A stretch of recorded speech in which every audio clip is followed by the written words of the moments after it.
दोस्तों, पिछले एक हफ्ते से रेड सी जंग का एक नया अखाड़ा बनता जा रहा है। लेकिन अब की बार भारत आ रहे जहाज पर कब्जा नहीं किया गया है और ना ही तुर्की की तरह इस बार कोई जहाज डूबा है, बल्कि इस बार इजराइल के जहाज पर कामिकाजी ड्रोन की मदद से एक जोरदार हमला बोला गया है। आपके याद ही होगा, अब से 5 दिन पहले ही हमने आपको बताया था कि ब्रिटेन की कंपनी का एक जहाज जिसका नाम गैलेक्सी लीडर था, इस जहाज को जापान की कंपनी ऑपरेट करती थी और ये जहाज तुर्की से सामान लेकर भारत के गुजरात में आने वाला था। लेकिन जैसे ही ये जहाज रेड सी में आया, उसके बाद हूती रेबल्स ने अपने हेलीकॉप्टरों की मदद से पहले तो इस जहाज के ऊपर लैंडिंग की और फिर अपनी बंदूकों के दम पर इस जहाज पर पूरी तरीके से अपना कब्जा कर लिया था। और इस घटना के पूरे 24 घंटों बाद ही तुर्की का एक जहाज ब्लैक सी में अचानक से डूब गया था और बताया ये जा रहा था कि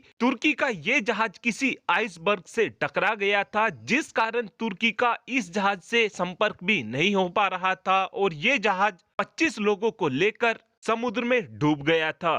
लेकिन आज अरेबियन सी में कुछ अज्ञात हमलावरों ने रेड सी से क्रॉस होते ही एक जहाज पर अरेबियन सी में ही हमला कर दिया है, जिसके कारण ये जहाज तहस नहस हो गया है।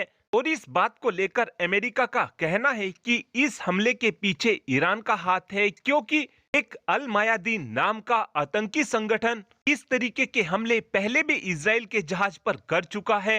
इसीलिए अब बताया ये जा रहा है कि इस जहाज पर हमला करने के पीछे ईरान का हाथ है। साथ में अमेरिका का तो ये भी कहना है कि इस जहाज के ऊपर जिस ड्रोन से हमला किया गया है वो ईरान का शाहिद 136 ड्रोन है, जिससे कहीं ना कहीं ये बात पूरी तरीके से साफ हो जाती है कि ईरान अपने कामिकाजी ड्रोनों की मदद से लगातार इजराइल के जहाजों को चुन चुन कर मारने में लगा हुआ है।